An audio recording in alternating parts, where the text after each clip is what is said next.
Hey guys, welcome back. Well, let me show you what I'm running into. I'm here on the 4840, and sure enough, you see that square block right there with all those lines going into it. I'm getting a hydraulic leak coming out of that. And by all appearances, I see it kind of dripping down here and there. It appears to be coming down from the top of it. And unfortunately, what that means is I've got to take and raise the hood up on the thing to access it. I am going to check the tightness. I kind of wonder if something hasn't come loose. But like I say, with the hood down, there's no room. There's hardly any room to access working on it. So I'll be trying to show you what's happening and that kind of stuff, and getting the hood raised up on it, which is nothing new because every spring, and in fact actually also every fall before we get busy, I got to raise the hood up to access the radiator and the oil coolers and that kind of stuff. That way I can power wash them out. And so I'll be showing you here, trying to get the hood raised and that kind of stuff. Well, I jumped up here on the rock box. That is one nice thing with it. Between this tractor and the other 48, it's got a rock box here on each side of it. And so that does give you something to stand on. Got to get this air cleaner tube here taken off.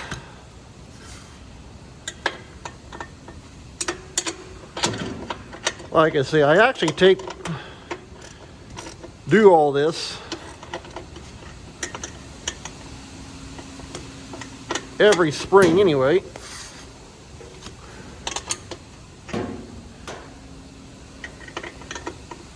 Because I got to raise the hood up in order to get to the radiator and the oil cooler and the air conditioning condenser.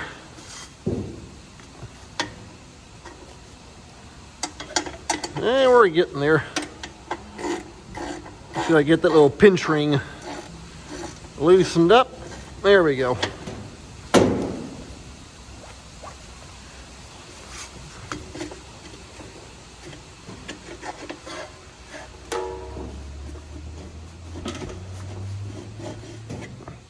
Okay.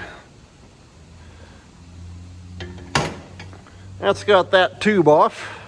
Now, I do not take the muffler off. I actually just leave that on. We got to take off the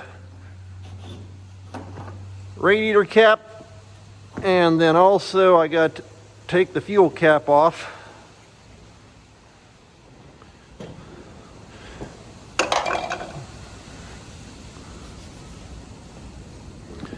It's got that rubber gasket ring around there, so that's got to pop off there also.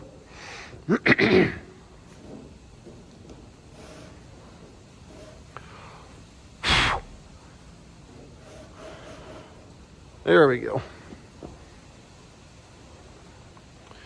Now, generally what I'll do is I'll take and put the fuel cap back onto it. That way nothing falls in. Okay, that's got those couple things. Next step is to take and pull the radiator screen off. It's got them two springs that just simply hook onto it and keep it in. And it's got a couple pins that drop in them little holes down there on the bottom. We'll just set that over here.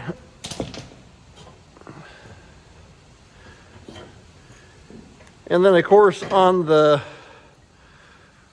4955, which is sitting right there, radiator screen's different because, in fact, I think it might have actually been on the 50 series. They changed the screens and the front design of the fuel tank just a little bit. Now here on the front of the hood, it's got these latches. Kick those out like that, and it unhooks the front. Back here on the back, it's got stud bolts. Gotta take these little jam nuts off and lock washers. And once you get that down out of there, you just take and it just lifts up out of that little bracket that's sitting on.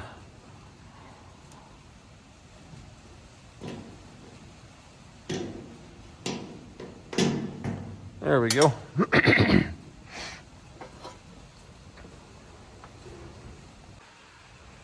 I'm on the right hand side now. Just took off the battery cover. You got to take this piece here off, and it's the exact same thing. You just got that little stud bolt right there. Same thing over here. Got to take off the radiator cover, trip the latch, and pretty simple getting the hood raised up.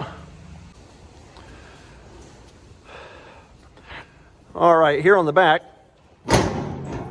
you just lift it up out of that bracket. Now for actually, because what I do is I just simply take and raise up the front of the hood, then take and throw a 2x6 underneath it and to hold it up. So it just sits here on an angle. Now when I go to put the thing back down, because there's kind of like a shroud deal, you can kind of see it right down through there somewhat. When I take the other stud bolt out, the hood will actually kind of drop down and sit on that. When I go to raise the front end up, it kind of pulls forward and drops off that. Okay, fine, no big deal.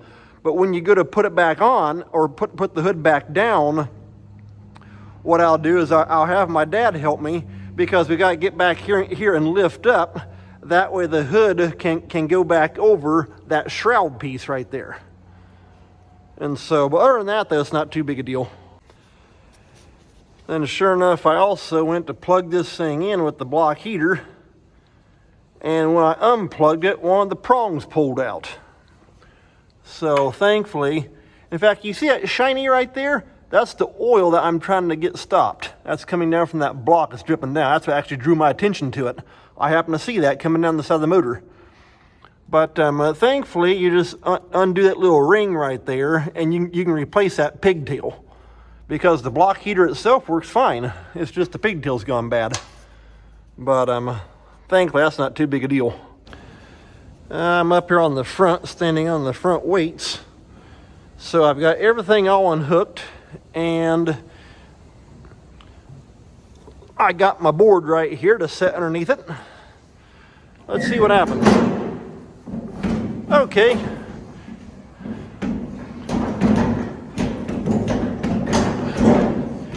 Just kind of got to work it up.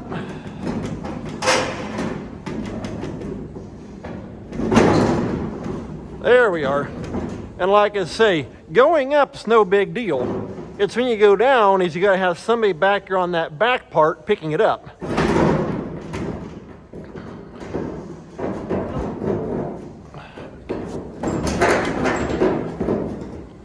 Okay.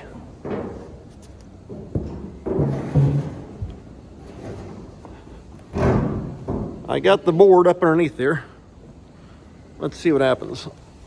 Okay, there we go.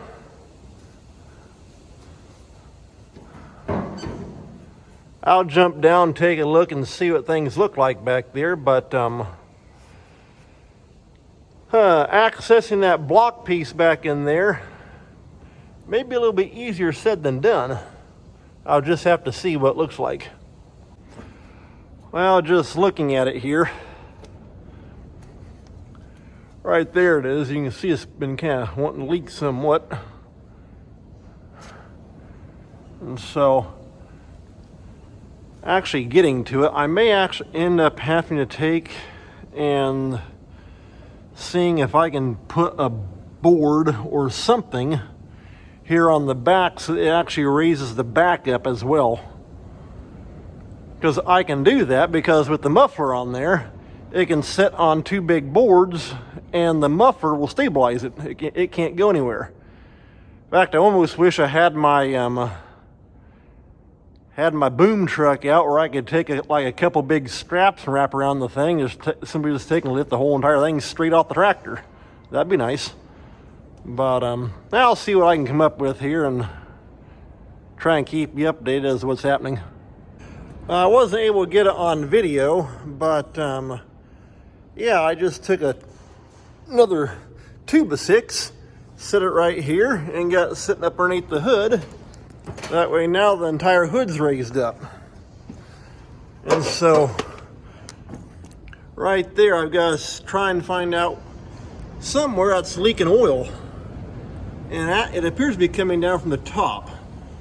So I want to check all those lines, clean that up, and see if anything's come loose, or I may actually have to start the thing. That way I can see if there's any kind of pressure building or anything like that.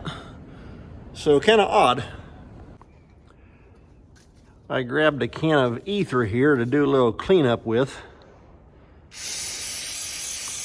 Kind of scraped some of that dirt and everything out with a screwdriver. As you can see, I was collecting dirt.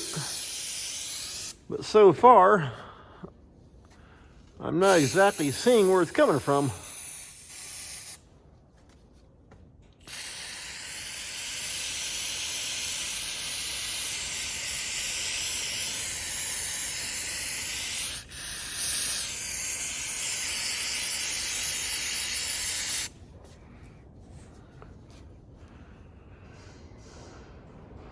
But I want to go around with the wrench and everything and check all the fittings,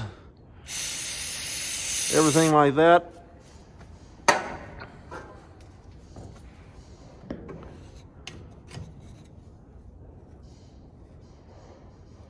I'm not exactly sure what all this does. It's got some lines going up the front. It's got, let's see here, this one looks like that one. Going back here into the cab, I'm kind of wondering if it doesn't have to do with that steering motor, like what they call like an orbital motor here in the cab for the steering. And so what I may end up trying to do is I'll go around, check all the fittings for any kind of tightness and that kind of stuff, and then take and start the tractor and see if maybe I can see any kind of possible ooze or leak or something like that anyway. Thing is, I'm gonna have to take and lower the hood back down, because with the back of the hood up, it's got the door block shut. I never realized that. I would have taken and actually opened up the door, then raised the hood up, but oh well. Simply lowering the back of the hood's not too big a deal. Okay, yeah, there we go. Kind of dry a little bit of that ether off. I'm gonna grab my wrenches and start checking connections. We'll see if I can find anything. Well, I just checked these connections here. Those are all good and tight. Let's jump up here on this one.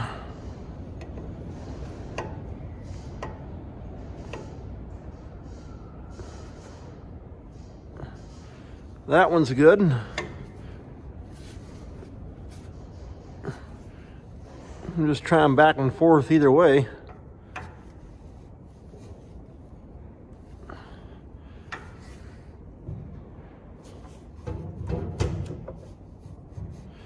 Now I did get some wiggle out of that one, and it loosened up pretty easy. Maybe that's it. I sure hope so.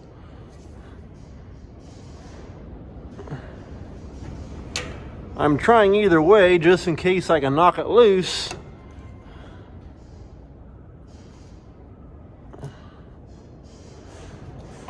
Okay, that part going into the block felt good. But yeah, this one right here,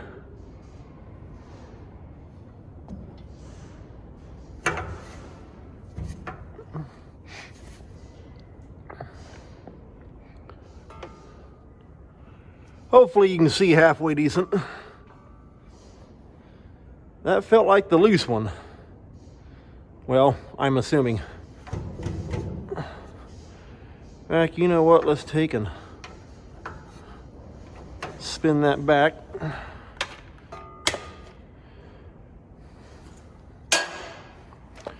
Take and put my light up through this way.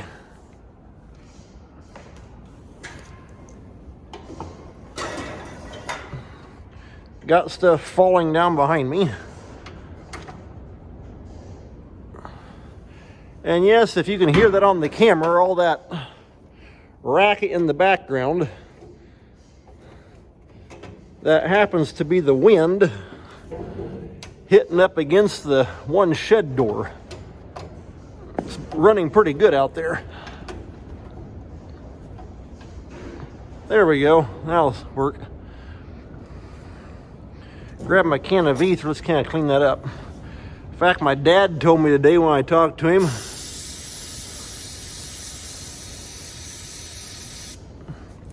that a friend of his. No, I think he said the. In fact, it's actually some people that my mom and dad actually know. They live, I think it's about 25 miles northwest of Milwaukee, Wisconsin. And my dad said he heard from that guy today, and I guess they were calling for up to between 6 to 8 inches of snow.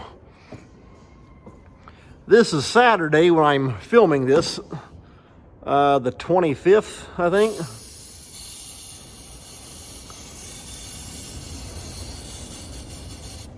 And I can tell you one thing, they can keep your snow up north. I don't want it. That does not sound like fun at all. Here it is already in the spring and you got snow coming down.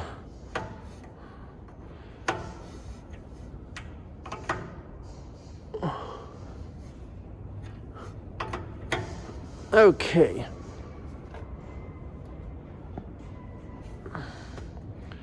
That's got it tightened down pretty good. I don't want to break something. I hope that's it. In fact, now since I got the wrench here in my hand, I go ahead and check that connection right there on the bottom. Okay, we're tight there. The one behind it, let's see.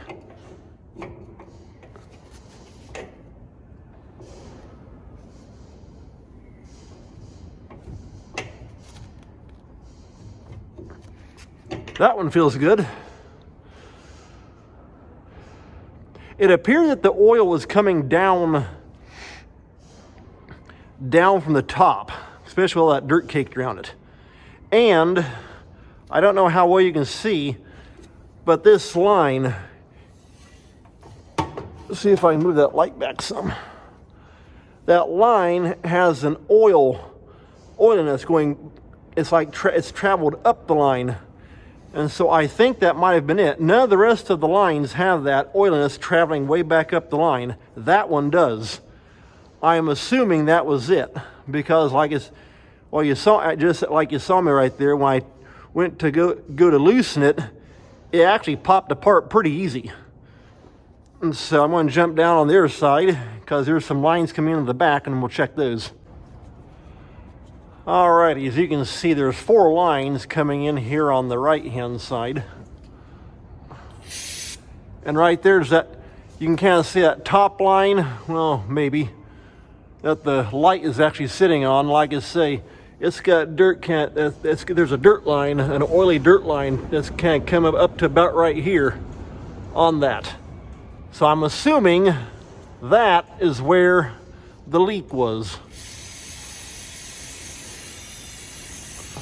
I'll go ahead and check these back lines here. Thankfully, they all seem to be the same size. Okay, good there. Nothing. Let's go back the other way. Good. They're all 11/16. Okay, good.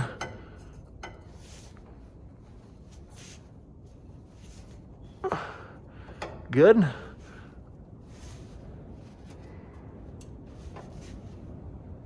Okay, those are all good. Well, like I say, hopefully that was the problem. That was the loose one that appeared to be be the one possibly leaking. And actually, just looking at it, it almost looks like that line has actually been replaced. I'll show you up here on the front. See these lines coming down? They're all green. Right there's a newer line, there's a newer line. Those two are not painted. And they go down. Well, one kind of ties in here onto the hydraulic pump.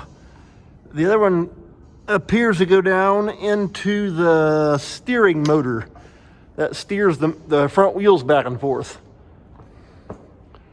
And so the one that appeared to be leaking, I'm trying to follow it. Okay, the light is sitting on top of it. I'm having trouble seeing which way it's going. It appears to be the back one here. Yeah, this right here coming down, this one. It comes down, jumps over, and it tees in right here on the hydraulic pump. And so I think that's it. Sure hope so.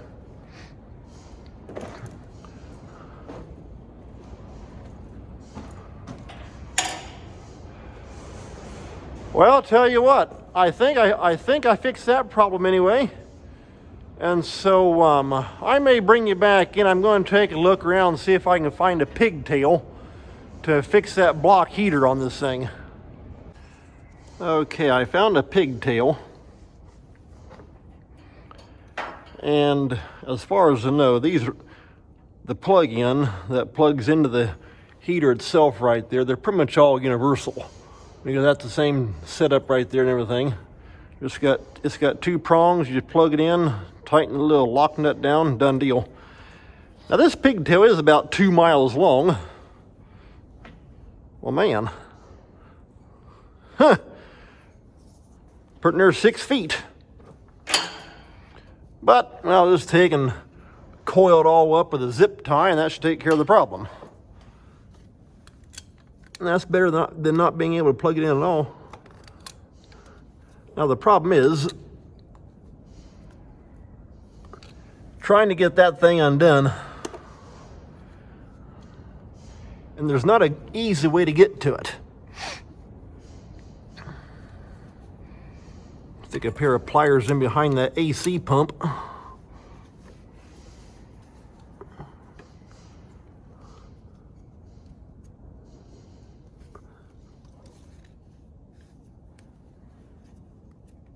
Oh boy. It feels like I'm actually hitting up against something.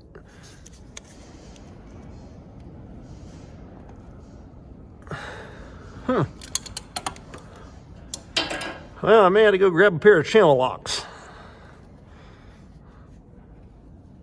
I'm guessing that thing has not moved for a long time.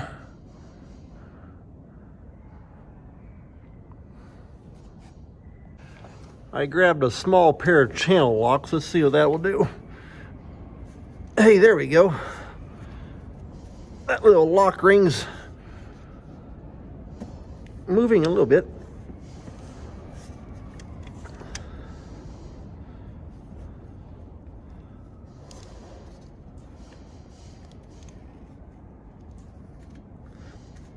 Well, it was anyway. Thing is that it's hard to get your hand around the handle of the channel lock and squeeze it.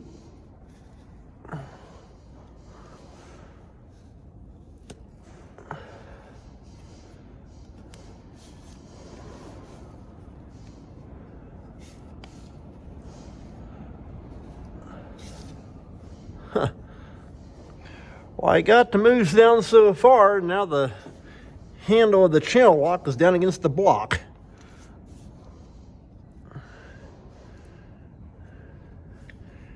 I can't get to bite.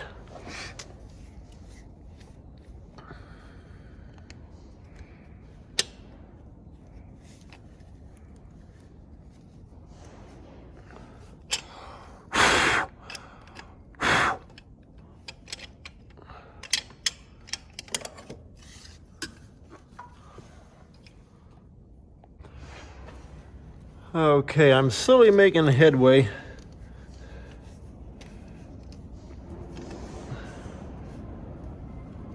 I'll show you what I did.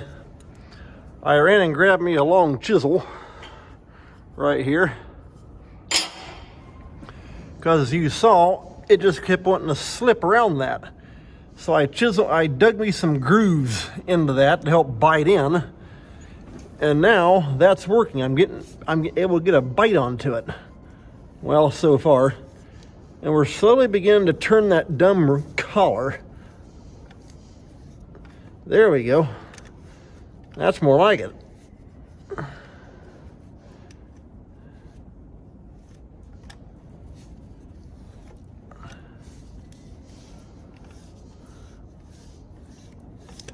Like I say, with the handle being all in behind this AC compressor, you can hardly get to it to get any kind of leverage.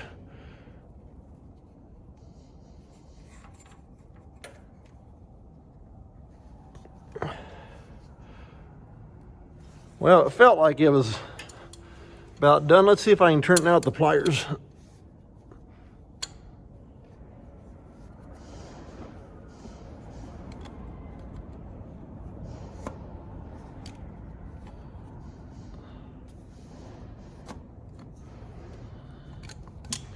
Well, not as easy.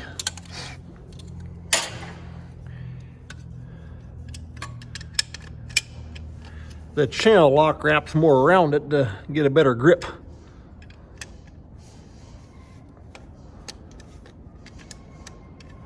Okay. There we go. Finally.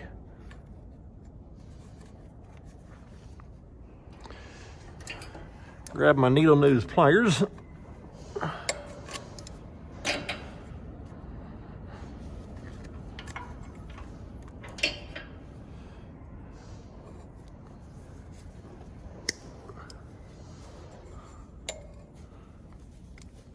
There we go, finally got that thing out of there.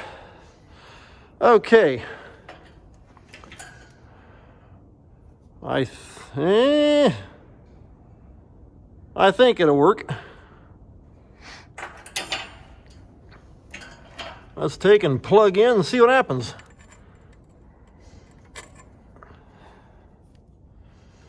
Let's slide that ring down off there, get a little more room. Okay, the big rubber boot popped in, so we're plugged on. And now this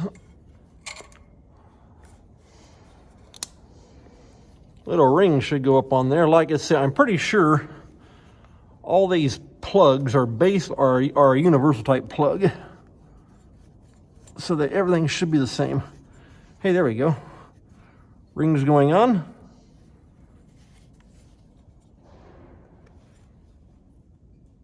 Okay, and like I say, we sure don't need a cord that will reach,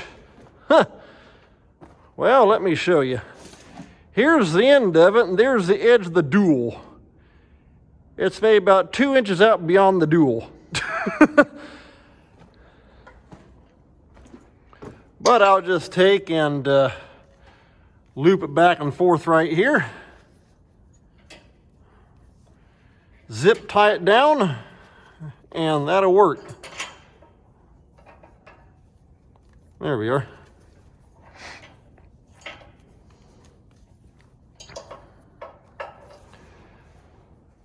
Because this block heater sure does make it nice. In fact, this tractor here is actually a kind of a hard starter.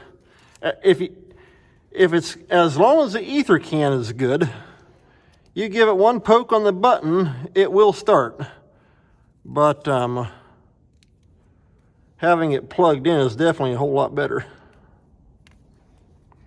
In fact, maybe someday, since it made such a gigantic difference on the Alice Chalmers 7045 and also on the Alice Chalmers 7060, having the injectors all completely redone.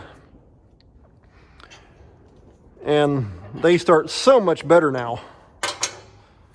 I may end up pulling the injectors on this thing and have them checked out and gone through. So, well, tell you what, I probably won't do any more video as far as putting the hood back down. You've already seen that. It's basically it's all just the opposite. Just set it down, put your radiator screens on, your little side corner pieces right here. Job's done. So I think I'm going to call that an end to this video. So take care. Thanks for watching. We'll see you next time.